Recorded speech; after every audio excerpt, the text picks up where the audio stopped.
And Madam Chair, you can begin. Very good. Thank you very much. Good morning, everyone. We so appreciate your making the time to be here with us today at this public board meeting as we take up some very important and timely action items. So let me ask all board members now to go off mute so that Sharisa can take roll. Hey, you ready? Good morning, everyone. Can you hear me all right? Yes, we can. Great, thank you. Governor Bogle.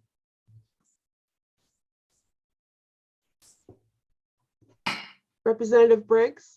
Here. Governor Gindelsberger. Here. Designee Tara Williams for Allison. Thank you. Senator Martin. Here. Governor Mazur. Here. Governor Moskowitz. Designee Tanya Garcia. Here. Representative Roy. Here. Senator Schwank. Here. Governor Scott. Chair Shapira. Here. Governor Skinner. Governor Smith. Here. Governor Walder. Here. Governor Weaver. Here. Governor Yeomans. Here. And Faculty Liaison Amanda Morris. Here. Great, thank you. And, We have a quorum. And Governor Bogle is here. Governor Bogle is there. Thank you. You said we had a quorum, Sharisa, just, okay, thank you very, very much. So before we begin with our agenda, let us hear any public comment. Let me ask our Deputy Chancellor, Randy Goen, to moderate this portion of the meeting. Or for any members of the public who wished to offer comment, they were advised that they could do so in person. They're at the Chancellor's office, and Sharisa tells me there's nobody there. And if there's anyone on the public phone line as an option, press *9 to raise your hand, and I can call on you to offer public comment.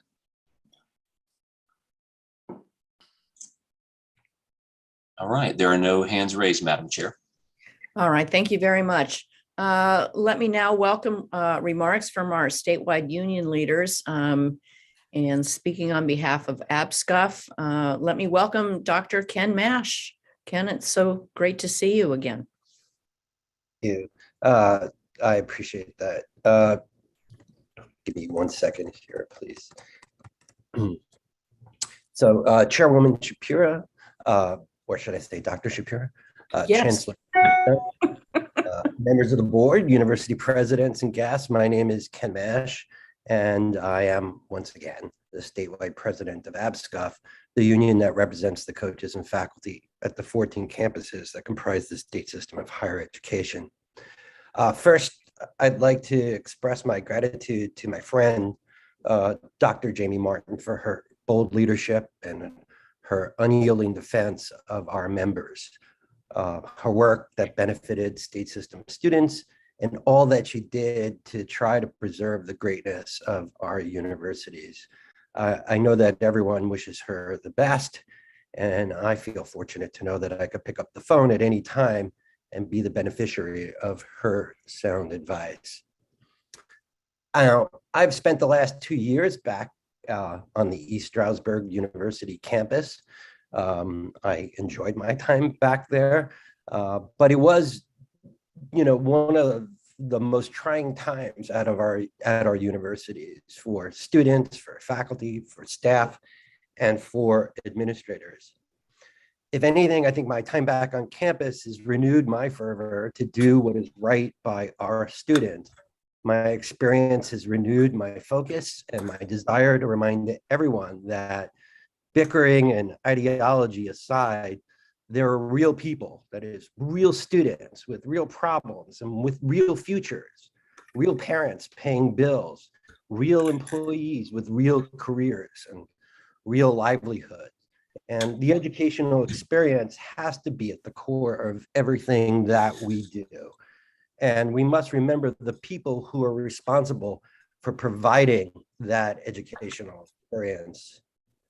Now, the overwhelming majority of those who jump through the hurdles necessary to be qualified to be a college professor, or those who give their all both on and off the athletic field to ensure the success of student athletes, they don't view their positions as just merely a job.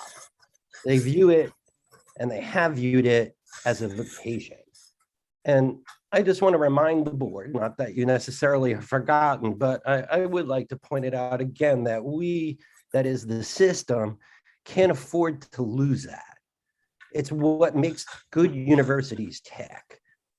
But we could lose it if people simply perceive that they are being treated as mere cogs in a machine or just mere numbers to be calculated. I have a lot to say about what's been happening over the last 2 years, and I have dozens of questions about decisions that have been made. But in fairness, before I share my perspectives in a public forum like this one, I would like to have the opportunity to speak with the chair and with the chancellor directly. And based on my experience with the chair and with the chancellor, I have no reason to doubt that I will have that opportunity to speak with them. I will share now that I am very proud of the way my colleagues helped their universities get through the toughest part of the pandemic, and for the care and concern that they almost uniformly showed to their students. These challenges continue, though, because we still have students who are making the adjustment to a face-to-face college experience. And that should not be forgotten, that many of the students that we are dealing with have not had face-to-face education and have not been socialized into the college experience. Now, with regard to the funding formula, I appreciate the work that was put into it by those who constructed it. As with most things, I know that the devil is in the details. And while I know the formula was shared with some of my colleagues, I'm not sure that they left confident that they understood all of the details and the impact that the new formula will have on specific universities and how those universities will be affected in the future should there be changes to state allocation. I think that there is always room for more public discussion, that there probably should have been even more public discussion so that those who are in the decision-making capacity here can benefit from the wealth of knowledge and the perspectives that may even differ from those who constructed the formula. That said, I'm looking forward to a robust board discussion by the governors about this policy and to hearing their many questions, and I know they probably have many, because I know the board appreciates how important it is to hold our system and university officials accountable.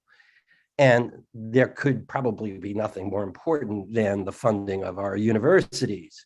And the public counts on the board to make sure that there is accountability. Thank you very much for your time, and I'm glad to see you all again. Thank you very much, Dr. Mash. We appreciate it. Randy, are there any other statewide union leaders who wish to speak? No. Okay, very good. Thank you. All right, on to our business agenda. So we are here today because from time to time issues come up that require our attention between our quarterly meetings. And we have 3 action items today. The first is a policy to provide more flexibility in our academic calendar. The second is a policy with regard to updating the allocation formula. And the third action item is to appoint our next student member of the Board of Governors. So let us first go to item 4A, which is about revisions to the academic calendar policy. So to start us off, let me ask Randy to provide a brief overview of this action item. Thank you, Madam Chair. Good morning, board members. Just as a little bit of a reminder, a little walk down memory lane, for those of you who were around back in 2016 or so, I think it was, following a board retreat and significant board discussions, there was this sense that the board needed to take a more strategic direction and be more strategic in its policy setting discussions. And coming out of that retreat and coming out of those discussions, there was this notion that, you know, the board up until that point had really begun to focus too much on sort of how things got done rather than concentrating on the strategic what. I put that in air quotes, to concentrate on the high level policy level decisions that need to be made by the board. So beginning then, we started looking at policies and our actions through that lens of what versus how. So fast forward to this year, one of our universities was building its academic calendar, as they always do. And in building their calendar, they realized we need 6 weeks in between the end of our fall semester and the beginning of the spring semester. And lo and behold, our policy on academic calendars is very specific that no more than 5 weeks can exist between those periods of time. So we went back and they spoke with the chief academic officer, spoke with the presidents, and everyone was absolutely supportive of, you know, providing this flexibility. But of course, the policy didn't allow it. So it really sparked a broader conversation about this particular policy. And if we're going to have to touch this policy to create some flexibility for this 5 week versus 6 week thing, shouldn't we apply that same lens the board has been applying for the last 4 or 5 years on the how versus what, and simply propose that this policy be updated, much as we've done with some previous policies in the last few years, to move all of the operational detail into procedures and standards, leaving behind the core, the most essential strategic issue that is at play here in the policy, which is our universities will have some common aspects to their academic calendar creation. So that is what is in front of you today. It will fix the immediate problem of the one university who needed this 5 week versus 6 week change. But more importantly, it will fix the longer term question of making this policy more strategic oriented and moving the operational details into a procedure and standard that is able to be updated without the boards touching it, and can be done so in a way that is responsive to the needs of the universities and the continually changing needs of our students. So, Madam Chair, that is the crux of this. Thank you very much. All right, let me move the motion and then we can open it for discussion. I move that the Board of Governors approves revisions to policy 2002-04-A academic calendar as attached. You all can read it, although I'm happy to if needed. Okay, the motion is up there, and the language is in your attachments. Do I hear a second? Second. Okay, discussion. Let me just start discussion by really reiterating the immediate point that Randy discussed to fix a problem, but I think the more fundamental issue is that this continues our journey as a board toward excellence in governance, which is one of our priorities. By when we come across old policies that, when we look at them now, understand them to be too operations oriented, and not giving the flexibility needed, that we fix it, we change the policy, we make it more strategic, and we also remove ourselves from having to clutter our agenda, every time that there's a small fix needed, and can delegate that. So I think this is very important for that reason. Are there other comments or questions about this action? Board members, if you'll use your raise hand feature, that would be helpful. And Randy, you'll let me know if you see, in case I don't. There are no hands raised, Madam Chair. Okay, if there are no hands raised, all in favor, please say aye. Aye. Aye. Are there any opposed? Aye. All right. The motion carries. Thank you very much. Let us now go on to item 4B, which is about revisions to the allocation formula policy. I am going to, in a few seconds, turn this over to the Chancellor and to President Mike Driscoll to introduce the allocation formula policy. And before I do, let me say again how grateful I am to this board, to the presidents, to the Chancellor and his team, to Mike, who has led this effort, everyone who's contributed to bringing this new formula forward for our consideration.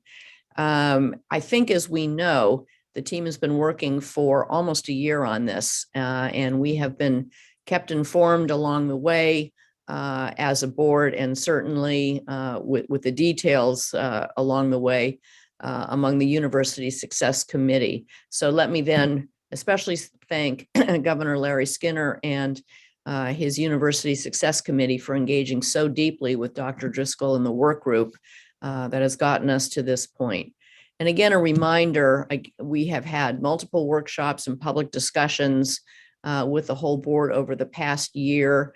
Again, to the point of excellence in governance, this is something that has been unfolded, that has been changing as we gather input and have meetings and workshops on this. And all of it has culminated, I think, to ensuring that the formula reflects our strategic priorities as a system, and that we are prepared as a board today to consider this action. So with that, let me ask Chancellor Dan and President Mike to take over. Thanks so much. Randy, if you can load the slides in, can you hear me? My internet, some of you are going in and out, so I suspect that means I'm going in and out. Yeah, we can hear you. And I think Sharon's controlling the slides. All right, thanks, Sharon. And if I do start to wobble, let me know, or if I hear wobble, I'll just go on video mute, see if that helps. So echoing your thanks, Cindy, to President Driscoll, who worked closely with the team, led a team, including President Barry, President Hannah, and others on a journey looking closely at the research literature, at experiences in other institutions. So I really want to thank them for that work, staff at my office who supported the workforce, and also the board for its inputs, strong guidance as given to us some months ago now. So just a quick review then of where we have landed. I'll turn over to President Driscoll for the details. So if we go to the first slide, please, some context setting. Good at that, thanks. An allocation formula, as you see, is required by the Act 188. The board, it is the way the board distributes state appropriated dollars. It is an essential source of funding for our universities, even though it only represents 25% of their revenues. It is stable, predictable, et cetera. And it's essential that it's used for core operating in the way that it's intended. There are other fund sources that are available to the board. And as we know, sometimes one-time funding, we have ARP and prepayment on our SERS obligations generate other funding at the moment. And there's other sources and has been in the past, and I imagine maybe in the future. There's also system reserves that are booked to universities and loans that the system has written against those reserves. And so what we're trying to do in the background document emerges through the policy, through the work of the committee, is not just recommend a new allocation formula, but also recommend that the board exercise discipline in using the allocation formula for its intended purposes, which is the operational needs of the universities. That it has in the past, been used to make one-time allocations in order to deal with various exigencies, and that has a profoundly disruptive effect on other universities. So we're encouraging the board to not only to look at the formula, but to think about using it in this way. The goals of the new formula obviously align with strategic priorities that the board has established. They really, the money, extensive component of the money, 75%, will follow the student in ways that President Driscoll will describe, and it should also, we believe, help our universities with a small core component, which is differentiated and recognizes that size, location, and mission all matter in a university's costs. So my suspicion is, Sharon, if you go to the next slide, I probably said already everything on it. Yep, I have. So without further ado, let me open it up for any questions there, or maybe actually just turn to you instead, President Driscoll, and let's go through the last couple of slides, and then we'll take questions on across the deck. Thanks, Chancellor Greenstein. Before we dive into this picture again, because we've talked about this at many meetings over the last months with all of us together, I do want to be very specific and repeat the Chancellor's thanks. So Governor Skinner, thank you for all the time you've spent with us working through this and your leadership of the committee.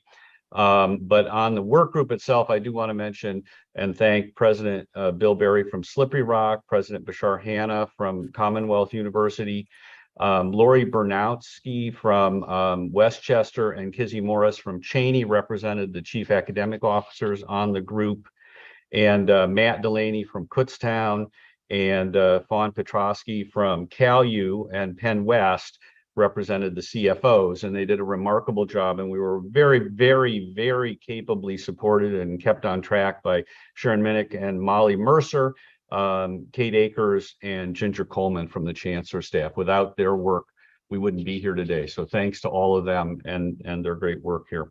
We've talked about this picture before. It's really a high-level summary of the methodology being used to meet the objectives the committee was given to make sure that dollars were following students and that board priorities were being served. That was our fundamental task. And also our fundamental task was to basically allocate the appropriation we receive in the best possible manner relative to those sort of broad guidelines, to do it equitably, to get dollars to students in a thoughtful manner. While it would be nice for us to think about the committee generating additional money and making the pie larger, that was a little bit outside our scope. And so we've done, I think, a nice job of building on the discussions we've had with the board to come to this approach. Let me delve into a few details here, just to remind you of this. We've talked about these things before. There is the majority of the funds that are appropriated would go to the enrollment-driven component that's given here. So they would follow students to where they are and also follow board priorities. I'll come back to that in a moment. The core operations component is a recognition that there are costs to operate a university that are somewhat independent of the number of students being served. And that we're referring to as a core operations component. And that's per our discussions with you and as reflected in the policy, no more than 25% of the total amount appropriated to the system and allocated via the formula. The core operations component is a little more sophisticated than just handing each institution 25% of the appropriation or their share of that. It does include a careful analysis behind it of what it actually costs to have sort of a minimal operation, minimal number of facilities, minimum number of employees for an imaginary university that has 0 students. And then that's scaled, of course, down from the total number we came to there, because appropriations only covers 25 or 30% of the total operating costs of the system. And so that's how we arrive at a number in this ballpark. There was some recognition of the economies of scale that come for larger universities, larger meaning more students enrolled. And so larger universities receive a somewhat smaller core operations component than do smaller universities, again, recognizing that everybody has to have some minimal set of facilities and employees to serve students. And we need to make sure that we're taking care of that as best we can within the appropriation available. There's also some recognition in the core operations component of the special circumstances of several universities related to mission, related to location, related to circumstances. And I'll mention 2 of those specifics here. They're the biggest situations to cover. One of those is the 2 integrating universities receive a slightly different model for getting funds to them, recognizing that they have to support 3 separate campus infrastructures and serve students at those multiple locations. So that's a little different than if they were just a single university. And so there's a little bit more there. And then the second one is specific to IUP, although the committee raised the issue, not the IUP's president, I have to say. And that is that IUP is the only university in the state system that is authorized to grant the PhD degree, that high-level doctorate research component, has been so since 1965. That's a very expensive proposition to provide that service to the Commonwealth and our students. And so there is a modest bump in the core operations component for IUP to recognize that very specific special component of mission. That's a lot of words for 25% of the total appropriations being allocated, but it serves an important purpose in that it does balance some of the year-to-year changes that may happen as enrollment goes up and down at each university.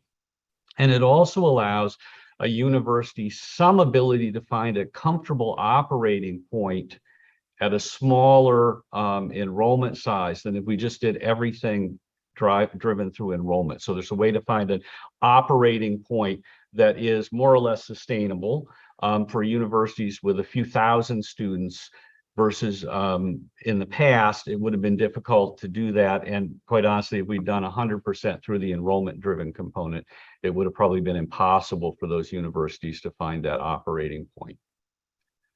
All right, let's talk about the large section here, the enrollment driven component. So that's going to be essentially 75% of the appropriation allocated through the formula.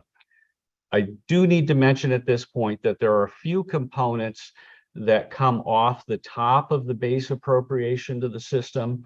For example, in Act 188, 0.5% of the appropriation allocated is taken to support the operation of the Office of the Chancellor. You have approved as a board funding your internal audit and risk management function from some off the top allocation. And there are a couple of other relatively small components within that. I just wanted to mention that the formula then takes what's left after those few small things are taken off the top and allocates it. And that's why I'm being careful to say the formula works on that's allocated through the formula, not on those things off the top. Small point, we've seen that in prior meetings and discussion. You'll see that again in July. Within the enrollment component, the largest single component there is the yellow box that says 2-year average base full-time equivalent enrollment. That's about 80% of the 75% that is allocated via the formula. So again, enrollment-driven component is about 75% of what's allocated. The enrollment-driven base FTE component is about 80% of that 75%. So the largest amount goes to the university where the student is enrolled, regardless of any other factor. The dollars are following the student in significant measure. And then the additional boxes talk about recognizing key board priorities that we've talked about as a group with you several times in the last months. And I'll just highlight those again for you briefly. There's a incentive or a recognition of additional cost to encourage us all to do the right thing for students from underrepresented minorities, again, a key board priority.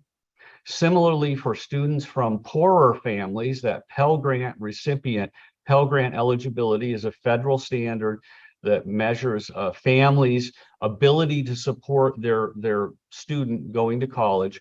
A student who's Pell Grant eligible is from a lower income family. So some additional funding recognizes that, the second priority that came from the board. So let me mention two things here just to summarize this. If a student were from an underrepresented minority and attending a university in the system, that university would receive the base FTE enrollment amount, the yellow bar amount, plus the underrepresented minority amount. So it's additive here to increase the funding. Every student gets, the university gets some amount, plus if a student is from a high priority group as determined by your direction to us, the university would get an additional component. If a student were from an underrepresented minority and came from a poorer family as represented by that Pell Grant status, that university the student is attending would get the base enrollment amount plus the underrepresented minority amount plus the Pell Grant amount, sort of doubling down on those multiple priorities related to that student. Again, incentivizing if you will, universities serving those students, or my colleague presidents would say, recognizing that those students often need additional support to be successful and to help fund that additional support that's needed. The green box talks about undergraduate students and getting them to success, which means graduating. Specifically, we use progress toward degree as measured by students reaching their junior and senior years, that upper division. We know that students who reach that level are highly likely to graduate, be successful, and go forward, whereas students in the first 2 years are at more risk. And so there's a little bit of additional funding provided to the university for a student that is enrolled that is at the upper division of the undergraduate. This also has a side benefit that a student who were to complete their associates at a community college and then transfer to one of our universities would fall into that category as well, recognizing that that's a useful secondary priority, if you will, of the board in ensuring students are successful and find pathways to the baccalaureate degree. The orange box is about program level, which we'll define here as either undergraduate or graduate. The workforce data clearly shows that Pennsylvania needs many more folks with bachelor's degrees to meet the workforce demands out there. But it also shows that Pennsylvania needs more folks with graduate degrees to meet those workforce needs. And those graduate programs are very expensive to provide. Master's more expensive than the undergraduate programs. So there's a recognition here that a student in a graduate program, the university at which they're enrolled would receive a few additional dollars. Let me give you a few just rough numbers for each of these components. These are not final because the numbers will depend on the actual appropriation provided and the mix of students and in various levels. But roughly, again, 80% of the 75% is a base enrollment. The remaining 20% is in those 4 priority boxes, each of which has 5% of that 75%. We looked at 4, we looked at 6, we looked at various numbers. That really doesn't change the results very much. So that simple split was reasonable. The 2-year base enrollment number is somewhere on the order of $4,000 or so per student FTE. The underrepresented student amount is somewhere on the order of $1,000 to $1,200 per student. The Pell Grant amount is on the order of $1,000 per student. The next two are much smaller, on the order of $200 to $225 each for a student in the upper division or a student in a graduate program. A single student wouldn't generate both of those. So that's I think the big summary of the mechanism and the model. As we've talked about before, this has not changed significantly since the last time we talked about it. You're hearing some of the details again, I think, in some sense. And let's go to the next slide. And I know there's a question, so Madam Chair, however you want to handle that, we can do that here, we can move on. I'm sensitive to our time as well. Yeah, Amanda. Yeah. Randy? Yeah, Dr. Morris, you had a question? Oh, okay, yeah. Just a point of clarification, especially for those watching who might not understand what it is. Dr. Driscoll, could you please explain what FTE is and what it's based on for this purpose? Absolutely. It's a great question of the detail here. The system uses a standard definition of a full-time equivalent student. Obviously, not all students take the same number of credits in any given semester. An undergraduate student who takes 15 credits each semester in the academic year, or 30 credits for that academic year, so 15 plus 15, is considered a full-time student. So if 2 students were taking half of that, that would add up to 1 FTE, 1 full-time equivalent student.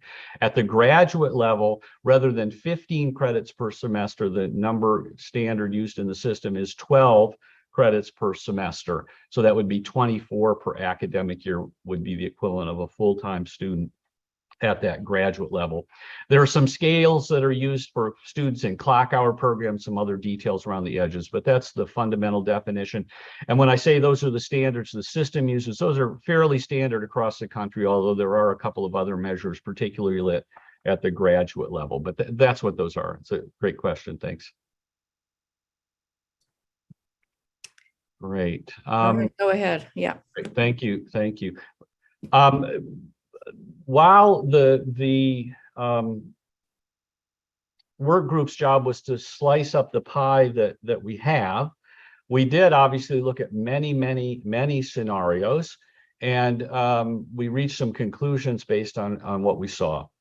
At the 477.5 million appropriation from the Commonwealth, that's the current level, it doesn't work. The formula works fine, but the sustainability of the system it's just impossible to achieve that. And we end up in a circumstance where we continue to spend from reserves to support transitions, to support ongoing operations, quite honestly. And it's just a matter of who runs out of money first and then who follows. So we're all linked together, as has been discussed before, and it really just doesn't work. And so we end up with an unsustainable system at the current level. At the proposed level that's in front of the legislature right now of 552.5 million of base appropriation, there is the real possibility that each of the universities can achieve that medium term, I use here, financial sustainability, as long as we continue to aggressively manage our cost to our enrollment size and our revenue. And if we can also get some of the additional one-time funding, ARP and direct to student aid, that will help and also allow us to invest in the kind of new programs and growth that we need to see to continue to be vital universities. So there really is a fundamental message that comes out of our analysis, even though that's beyond the scope of our work in some ways, that shows that it doesn't work where we are. And the work that was done to get to the suggestion of the $75 million basically increase in base appropriation that the board approved last fall, that's the right number. Even if we slip slightly below that, we start to see that challenge of unsustainable operations and not a rosy future. I'll just say it that way. Because I'm academic, there has to be a footnote. So the bottom sentence on this slide basically says there are other things we have to address even at that higher level of appropriation. We have to keep managing our personnel costs, our housing and dining debt at many universities. We have deferred maintenance, on and on. I could mention, I guess, today, gasoline prices and inflation, and we have to keep thinking about how that plays out. Just a number of things that we'll have to be continuing to attend to. So at a higher level of appropriation and a new allocation formula, life isn't easy, but at least it's possible. Let's say it that way. And then I think let's go to the last slide if we can. Sharon, thank you. Just a summary of where we are. You're looking at this today. That's us, that's June, that's you.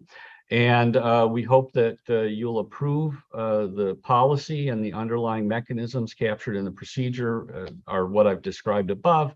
And then in July, of course, hopefully the legislature will finish its work on time. The governor will sign a budget. And then we'll be back together, I think, in the third week of July when you'll look at the actual dollars being allocated under that appropriation and have a chance to decide on that and also to address any other investments that we need for things that are outside the formula scope.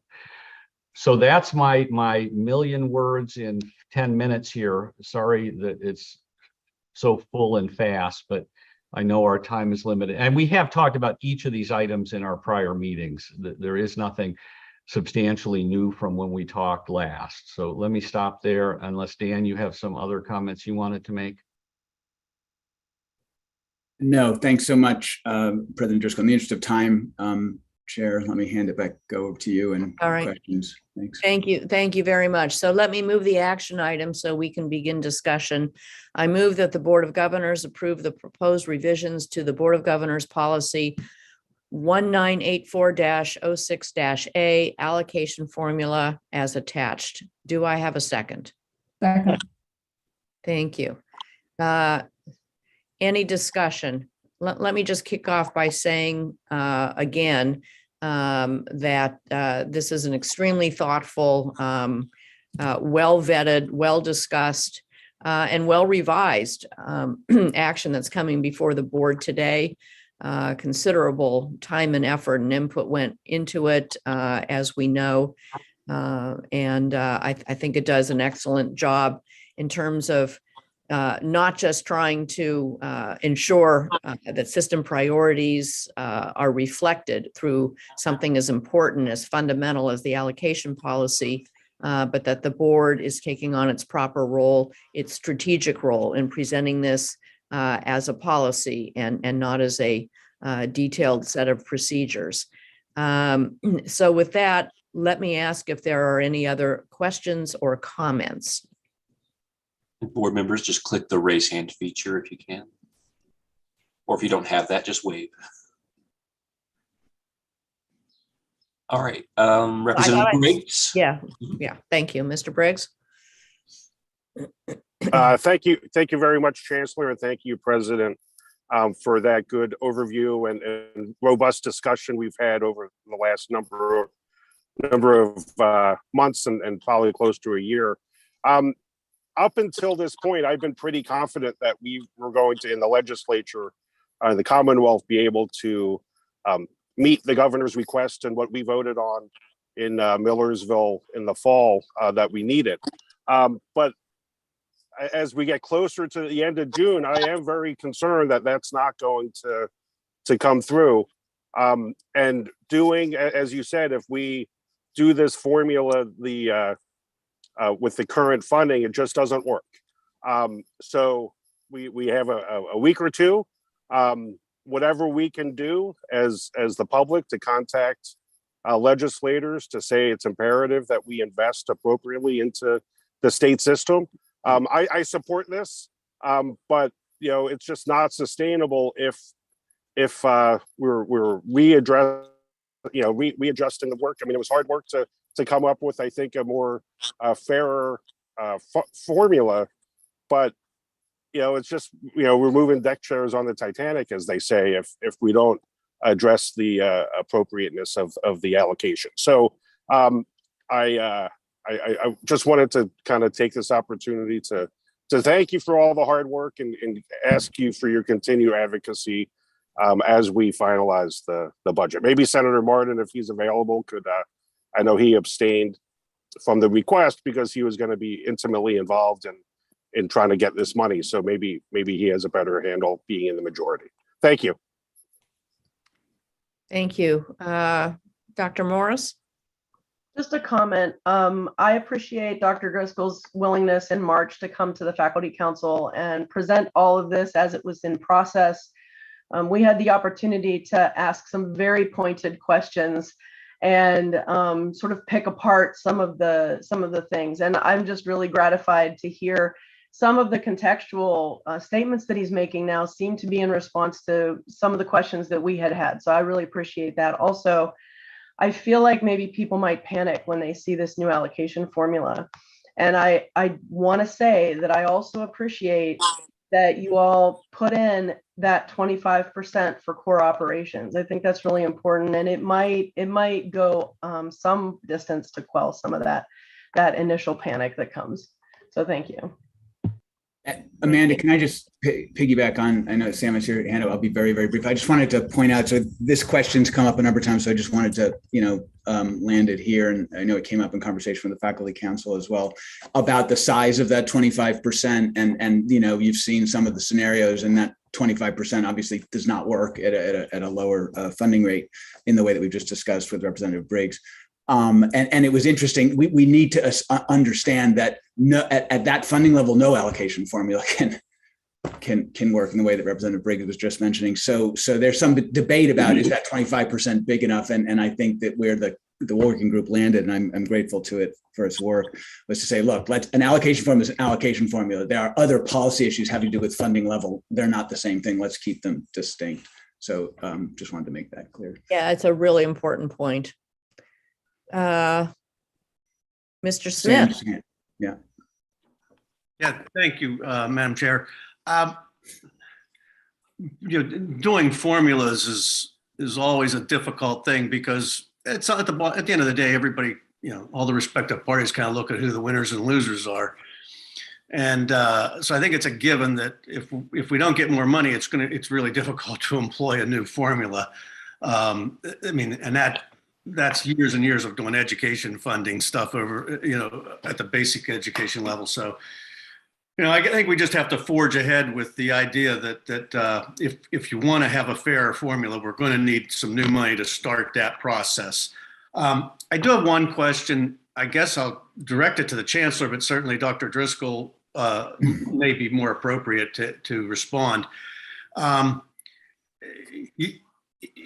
Formulas have a way of driving actions, and some of those are kind of embedded in this formula as well, which is good, at least what I see of it. My concern is that at one point in time, system schools often thought that their only way out of financial shortfall was more students. We got to grow. We got to grow. And I've long time ago came to the conclusion that might not be the best thing for these public schools like the state system schools are, to just continually think you can grow, let alone the fact that's not logical over over 100-year period. So will this formula help schools sort of find their size? Will it help them say, okay, we should be a 6,000 to 7,000 range, good years, maybe we'll be to 72, 73, in a bad year, we'll be at 60, 59, something like that. Another school might be looking at 3 to 4, another might be looking at 10 to 12, whatever. Does it help us balance that out so that we kind of pick a size and be really good at what we do, but not necessarily try to, outgrow the next school down the line? Mike, let me start, and then I'm going to turn to you for your perspective too. I think we need to understand the formula for what it is, which is to distribute allocation in order to encourage, our student-centered objectives, and not use it for what it isn't, a one-time source of funding or an instrument that somehow will determine a university's strategic objectives. I would say that universities will and should find their optimum size and are doing that. This formula will not penalize them for doing that, right? That's that they should, right, or should not constrain them in their doing that, if that makes sense. And the only other thing I would remind us is a great some work that President Fiorentino did, which showed that there's two ways to grow, right? One of them is to new students in the door who weren't coming before. The other is retention, and some work that President Fiorentino did demonstrating that if we were to increase to the highest prevailing first to second year retention rate across the system, that would be worth $104 million annually and add something like 30% of the projected 15 to 20,000 new enrollments that we figure we need to meet the state's workforce development needs. So this formula incentivizes both those. I'm sorry to use that word, presidents. Encourages both those behaviors, growth, but also of new students, but also retention. Thanks. I would add a couple of things. A frequent observation of the prior formula that was established in 2014, Mr. Smith, was it worked really well if everyone grew all the time. And there's some basis for that. And we've really tried to take that into account here. That core operations component, as we've structured it, really does provide the opportunity for a university to find a balance point at a reasonable size for their students and to do well by those students and make things work, assuming there's enough appropriation, of course. I'd also remind all of us of a conversation that we had in one of our earlier meetings, that the tool set that's available to universities and to the board now is much richer than it was in 2014, with the ability to talk about tuition policy at individual universities, with your approval, of course, here. The sustainability policies help drive some of the decisions to find that comfortable, financially comfortable resting place. Find those things you're good at a reasonable size, whether it's 2,000 or 7,000 or 12,000 as appropriate. for your circumstances as a university. So I think not just the formula, which helps, but those other tools in place also help move us in that direction in a better way than we were at 5 years ago. Thank you.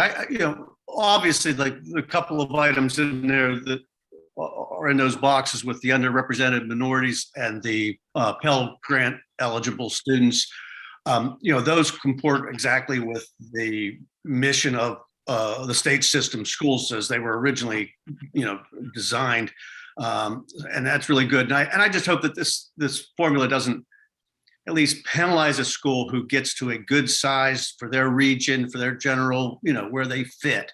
Because I think it's important that we, try to stabilize things, especially over the next several years, if, excuse me, if we have that opportunity. Thank you very much.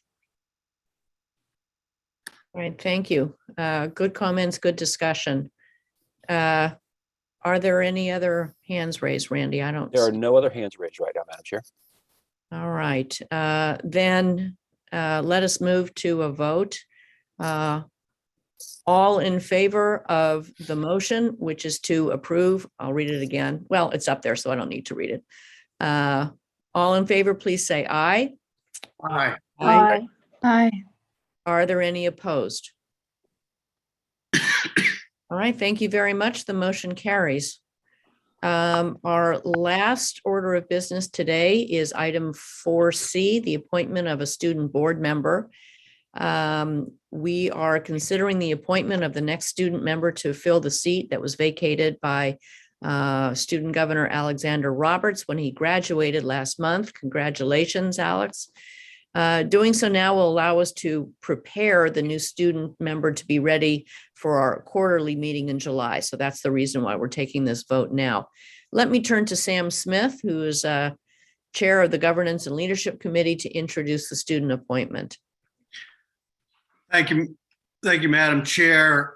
Just take a minute here to remind everybody how we got to this point following the dictates in Act 188. Earlier this year, we sought input from the university presidents, inviting them to nominate one student from their university to be considered for appointment to the Board of Governors. The nominations, they're really rich, diverse, talented pool of candidates that the presidents provide to the system from which to draw appointees. And so it's been a very good process in my opinion. In preparation for today's actions, the candidates were interviewed by the Governance and Leadership Committee, as well as with the Chancellor and the Deputy Chancellor. And based on the recommendation of her president and the strength of her application and the interview, I'm honored to recommend Abigail Hancox of Indiana University of Pennsylvania to serve as our next student board member. As such, I so move that the board appoints Abigail Hancock of Indiana University of Pennsylvania as a member of the Board of Governors in accordance with the state system's enabling legislation as amended. Thank you very much, Governor Smith. Is there a second? Second. Second. Well. Is there any discussion? I will just reiterate that our candidate pool was outstanding, and Abigail is an absolutely wonderful nominee to come before the board for this appointment. Madam Chair, if I was just one parenthetical comment. The pool of these candidates is as Cindy just said, is pretty amazing. They're really talented, bright young people that seek to join the Board of Governors, and those that don't get selected are often afforded other places from which to do some kind of contributing work that to the system beyond just whatever they've been doing. And I just kind of wanted to mention that in a sense that the students that are not selected at this moment in time usually can contribute in some other fashion. We have some other places for them to be, with advisory kind of things and so. So I just wanted to mention that we try to help them out too, even though those other students didn't get selected. Yeah, thank you. That's actually a really important point, and I'm glad you said that. We do not want to let this pool of talent just sort of, disappear. So we do make every effort, as Sam described. Any further discussion? No Okay. hands raised. Okay. All in favor, please say aye. Aye. Aye. Are there any opposed? Okay, the motion carries. Congratulations, Abigail. Are you here? And if so, would you like to say a few words? I would. Thank you so much. I am incredibly honored to have this opportunity to represent the voices of all students across the system on the PASSHE Board of Governors. I look forward to contributing to the student perspective on the board and passionately advocating for the advancement of all PASSHE schools. So again, I want to thank you all so much. Excellent. We look forward to working with you starting in July. All right. Is there any other business to come before the board today? Okay, hearing none. We stand adjourned. Thank you all very much, and we will see you in July. Thank you.